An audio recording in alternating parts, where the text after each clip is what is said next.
Assalamualaikum. Mari kita belajar bersama yuk. Ikutin kita terus ya. Hai teman-teman semua.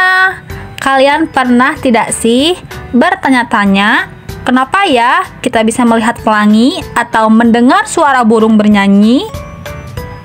Wah, seru banget ya. Semua itu karena cahaya dan bunyi loh. Yuk kita pelajari bersama dalam video ini. Tapi sebelum mulai, kita kenalan dulu yuk. Nama kakak Dini. Dan aku Kak Diva. Kami berdua akan menemani kalian belajar hari ini. Siap? Yuk kita mulai.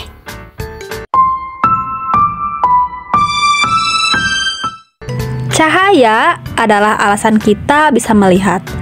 Matahari adalah sumber cahaya terbesar di bumi.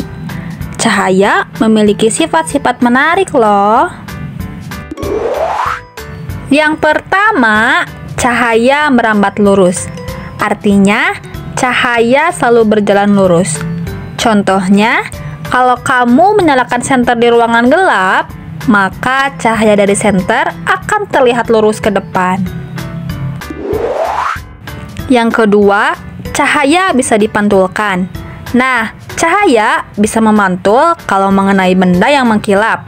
Contohnya, saat kamu bercermin, kamu bisa melihat wajah kamu karena cahaya dari wajah dipantulkan oleh cermin.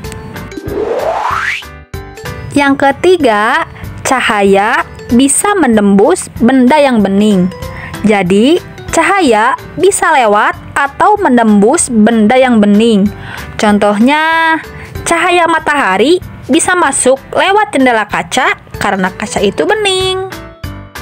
Yang terakhir, cahaya bisa dibelokkan atau dibiaskan. Nah, jadi cahaya bisa berubah arah kalau melewati dua benda yang berbeda.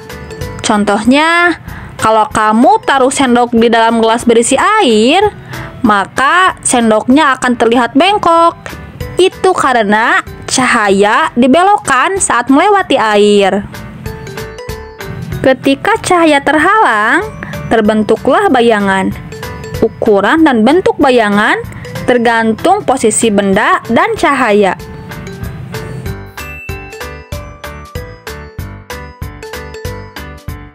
Mata kita bekerja mirip seperti kamera. Jadi, cahaya masuk lewat bagian depan mata yang bening, namanya kornea. Lalu, diarahkan oleh lensa ke bagian belakang mata yang disebut retina. Nah, dari retina akan mengirimkan sinyal ke otak, dan dari otak akan membuat kita bisa melihat gambar. Ternyata, pupil kita bisa berubah ukuran loh. Jadi, kalau di tempat terang, pupil menjadi kecil supaya cahaya yang masuk tidak terlalu banyak. Tetapi, kalau di tempat gelap, pupil menjadi besar supaya lebih banyak cahaya yang masuk. Ini membantu kita tetap bisa melihat dengan baik. Kemudian, selain cahaya dan sifatnya di sini, kita membahas bunyi dan sifatnya juga loh. Nah, bunyi itu berasal dari getaran. Bunyi bisa merambat melalui udara, air, dan benda padat. Tapi, bunyi juga membutuhkan media untuk merambat, berbeda dengan cahaya. Di sini, bunyi dapat merambat ke segala arah. Bisa juga dipantulkan atau diserap oleh benda lunak.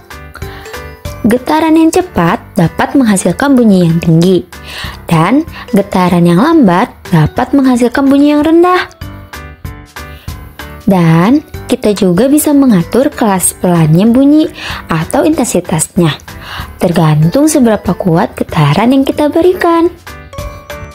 Nah, selanjutnya ada cara bagaimana telinga kita dapat mendengar. Telinga kita menangkap gelombang bunyi melalui daun telinga, lalu disalurkan ke gendang telinga. Gendang ini bergetar dan menggerakkan tulang-tulang kecil di telinga bagian tengah. Nah, jadi getaran itu masuk ke rumah siput yang mengandung cairan, lalu diteruskan oleh saraf pendengaran ke otak. Lalu otak pun menerjemahkannya dengan bunyi. Gimana teman-teman? Seru bukan mempelajari bunyi dan sifatnya? Kita harus menjaga mata dan telinga kita supaya tetap sehat. Jangan membaca di tempat yang gelap karena bisa membuat mata cepat lelah. Dan juga jangan mendengarkan suara yang terlalu keras dan terlalu lama. Nanti telinga kita bisa rusak. Dengan mata dan telinga yang sehat, kita bisa belajar dan bermain dengan lebih menyenangkan. Terima kasih teman-teman semua sudah belajar bersama kami. Semoga kalian makin paham tentang cahaya dan bunyi ya. Jangan lupa jaga kesehatan mata dan telinga kalian ya. Sampai jumpa di video pembelajaran berikutnya ya. Bye-bye teman-teman.